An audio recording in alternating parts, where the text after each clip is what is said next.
Recursion is a principle that allows certain kinds of computations to be expressed in remarkably economical language. I think maybe you've heard this idea before, but a good example of a computation that's very amenable to the recursive framework is computing the factorial. So computing the factorial of a positive integer. And how do we do this? Well, we write n factorial is equal to n times n minus 1 times n minus 2. I could keep going. I could say n minus 3, but then we just keep going. We keep multiplying, and eventually we'll get down to the last few numbers. So we'll get down to 4, then we'll get down to 3, then we'll get down to 2, and then we'll get down to 1. So a good example of this would be, so we'll say, for example, let's say 3 factorial. You start at 3, then you multiply it by 2, then you multiply it by 1, and if we simplify it, 3 times 2 is 6, 6 times 1 is 6, so that gives us 6. As another example, we could compute 6 factorial, which would give us 6 times 5 times 4 times 3 times 2 times 1. 6 times 5 is 30, 30 times 4 is 120, 120 times 3 is 360, and 2 times 360 is 720. So we have started off by saying what the factorial function is, but of course we're not interested only in the factorial function. We're interested in very general functions that can be expressed in a recursive framework. And the best way to explain the recursive framework is simply to write down an example. So I'm going to say, please excuse me, n factorial is n times, and if you just have a look at this, what I think you'll notice is that this number here, which is the product of all the numbers less than n, well, this starts at n minus 1, then you subtract 1 from n minus 1 to yield n minus 2, then you subtract 1 from that to yield n minus 3, and you keep multiplying down until you get to 1. So what could this number be, of course, other than n minus 1 factorial, based on the definition of n factorial? So you'll see we've done a remarkable thing here. We've expressed n factorial as n times n minus 1 factorial. And this is the recursive definition. This is the recursive definition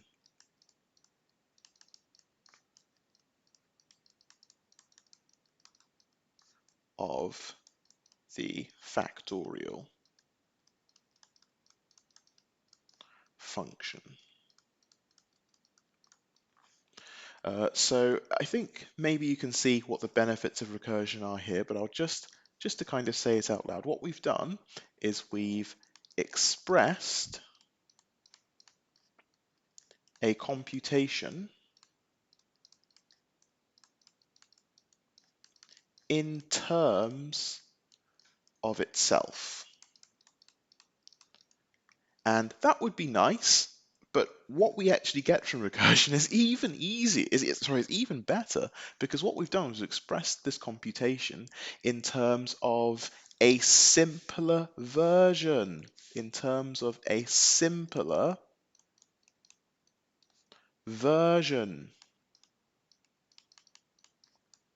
of itself. And of course, what I'm alluding to is that it's typically simpler to compute n minus 1 factorial than it is to compute n factorial. So really, we've got two pieces of work to do here. the two pieces of work are: one, compute the easier factorial, and two, after we've done that, we multiply by n. Okay, and of course, this computation here then is expressed in terms, so of course what we've done here is I want to stress, we've computed n minus 1 factorial, but then this computation here itself can be expressed in terms of an easier version of itself. So I can then write, so let's get a fuchsia or a magenta for people who prefer the X11 wording. We say we compute the easier factor of n minus 1 factorial. Well, we've replaced that problem with 1, compute the easier factorial. We compute the easier factorial n minus 2 factorial. N minus 2 factorial. And then we compute, we multiply by n minus 1. And of course, I think you can see that we could, of course, keep going. So this computation here, we are within our rights to express it in terms of an even easier computation. So we split things up again. We write 1, we compute the easier factorial. We compute n minus 3 factorial, and then we multiply by n minus 2. So we then multiply by n minus 2. Very good. So maybe you can see, of course, that we then just keep going. We keep going. And I think you can see that we might be here all day because n is arbitrary. So I'm just going to say dot, dot, dot. We get right to the end, where we say 1, we compute the easier factorial. We compute 2 factorial, and then we multiply by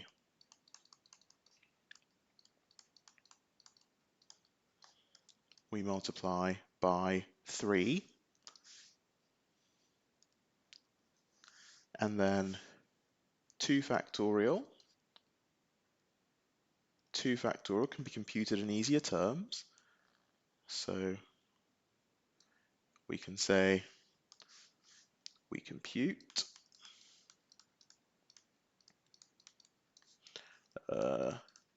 the easier factorial. What do we compute? Well, we compute 1 factorial. We compute 1 factorial. And then we multiply by 2.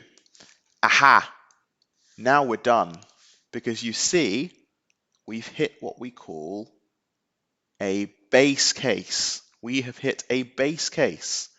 Because you see, this is it. This is it. There's only one step to be done here. We've only got one step here. We know it to be a fact that 1 factorial is equal to 1. So we've reduced the problem so much that we get something very, very easy. Now it's worth talking about what we've done so far and maybe using some names. What we've done here is a procedure known as winding. Okay, so we've engaged in a very long, what we call a winding phase. So what we've done here is called winding. maybe if I write that here, this is a winding. Okay. And I think the analogy of the idea is we want to think of kind of winding maybe a wire or a thread tightly around a spool until we get to the outer edge and we get to the end of the thread. Okay, so we've wound it tight until we got to the end of the thread. Well, now what do we do? Well, I think you can probably guess the next phase is called unwinding. So how are we going to do that? Well, once we've hit this, which again I'm going to name here, this is called a base case. And I think I should maybe have been more judicious with my colors. So I'm going to color that. Why don't we color it green? So we're going to name our phases in green. Oh, name things with label in green. And this is a base case.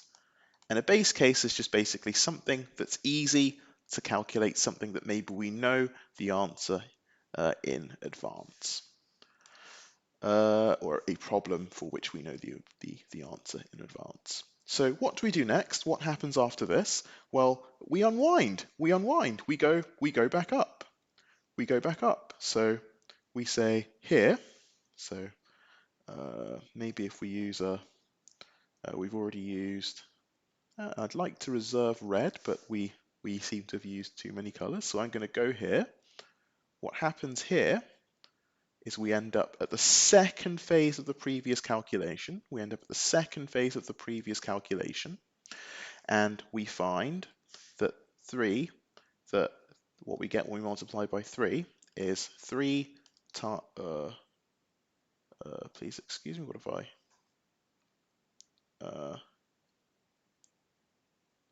I, sorry, please excuse me, of course, I've made a bit of a mistake here. What I mean to say is, of course, we take the answer to this and we take it to the previous phase, which of course I've just left here. So I take this result, and I bring this result here. So I say what this means is we have 2 times 1, which is just equal to, and let's just move that a bit over to the right. We have 2 times 1, which is just equal to 2. Okay, but now we have this as our result. We have this as our result. And all we do is we take that and we bring it up again. We bring it up again and we put it here. And then we multiply it by 3. So we find that 3 times 2, that's just equal to 6. Okay, and we keep going, all the way up. We bring our 6 up, but we bring it all the way through all the phases, until we compute n minus 2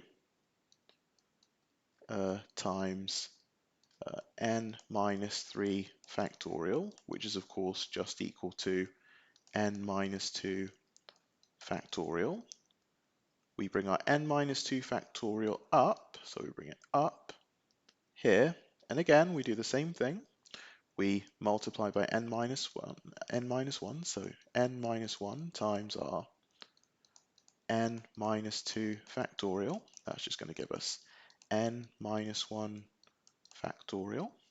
And finally, we just bring this up.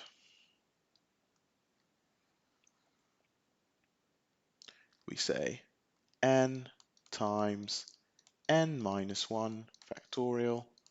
That's just equal to n factorial. And we're done here.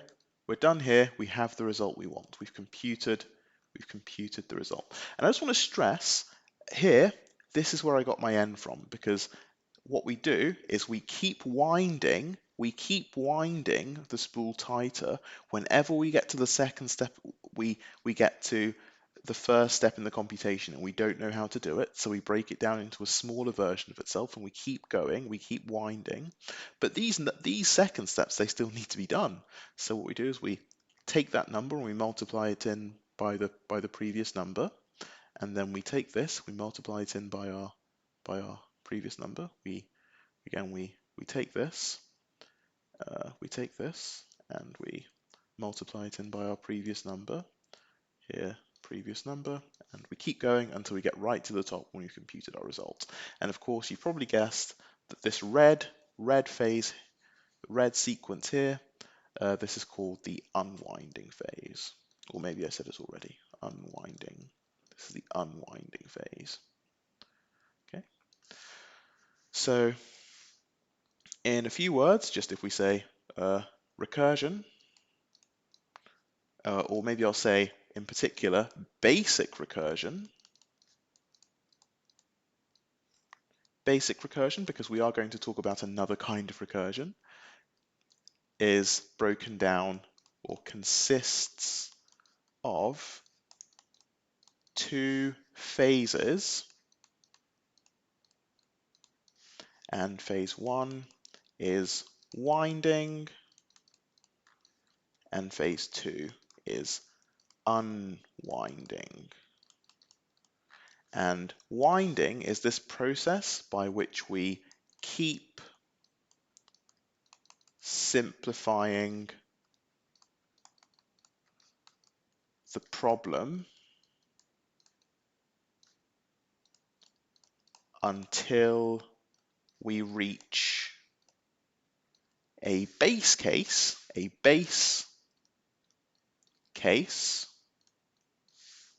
so we reach a base case, and when we unwind, what we do is we use the base case to compute the second, or let's say complete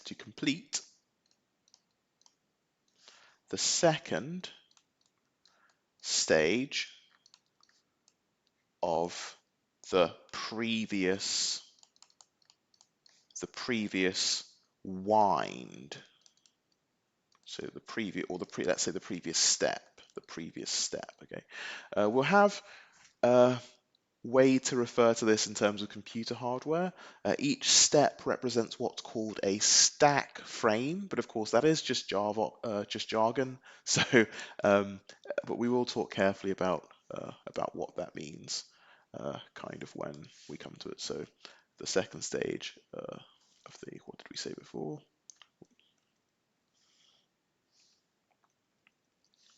Oops. Sorry, my computer just decided to freeze.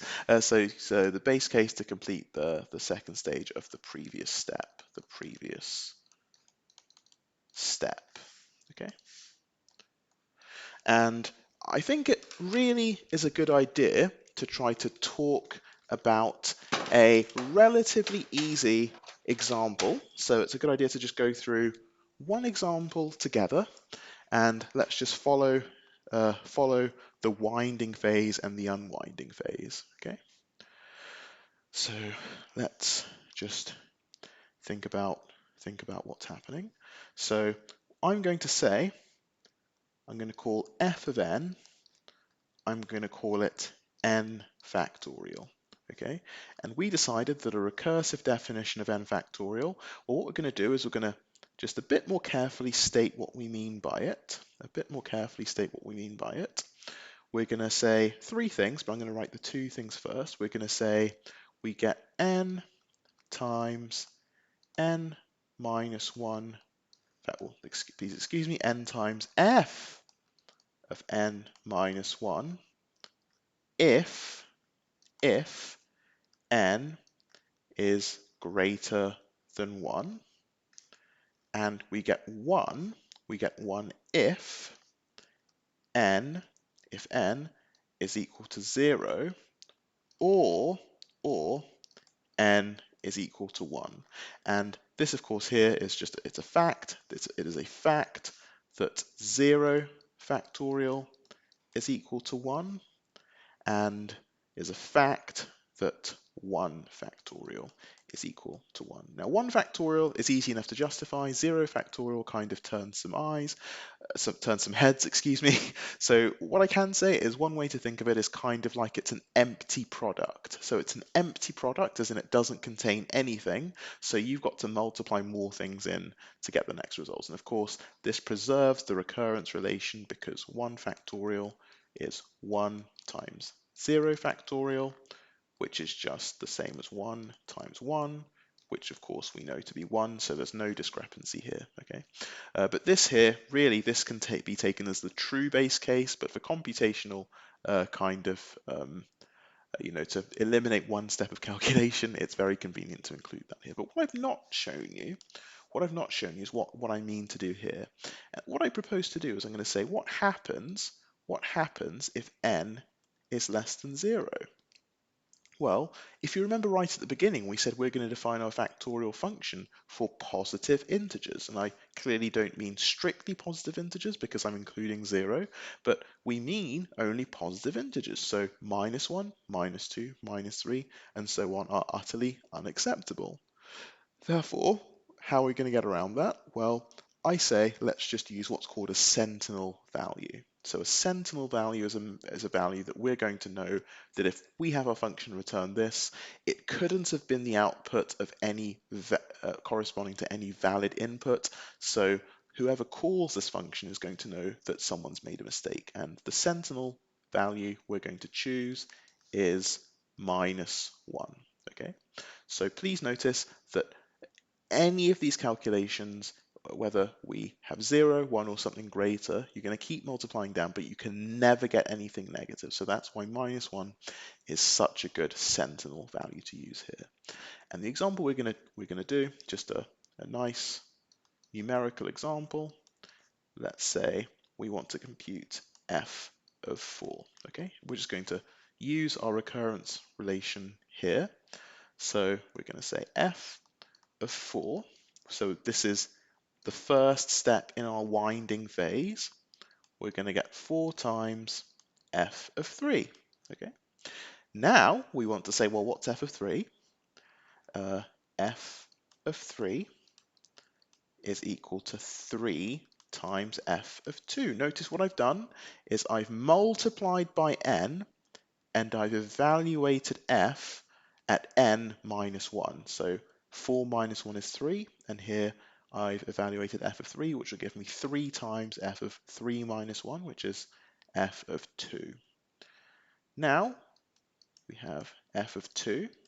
Well, that's going to be 2 times f of 1.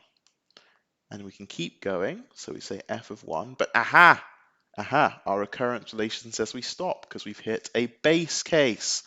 So this is a base case is what we've hit here.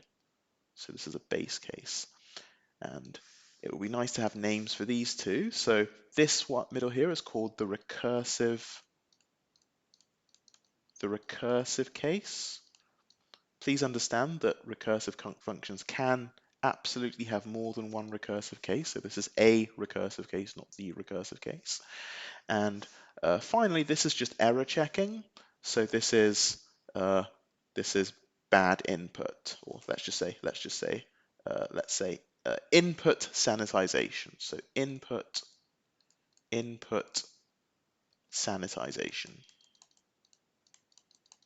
So we're just making sure that, look, our function is just going to behave exactly like it should if we get some value, but what it's going to do is it's going to return this sentinel value here, okay, to indicate that something went wrong to the calling function. But here, remember, we hit a base case, and f of 1, we said it's 1, so we're going to get 1. And notice here, what we've completed here, this is our winding phase. All this is this is our winding phase. This is our winding phase. Okay, and here now we need to unwind. So we have f of 1, so now we can go back and we can compute f of 2. So f of 2 is just 2 times f of 1, but we know f of 1 is just 1, right? So we can just put 1 in, and if I just to kind of show you what I mean, f of 1 is of course just the same as 1, and I'm just putting that here, and that's going to give me 2. Okay, very good. Now we can unwind back again, and we can compute f of 3, which we said was 3, so that 3 came from there, and now we're going to multiply back in our f of 2, which we know to be 2, so let's just underline that 2 there. That's our f of 2, so we're multiplying by 2. Okay, and maybe if I put that one in purple there just to match how we've done this. And of course, if we simplify that, that's just going to give us 6. And of course, now we can do f of 4.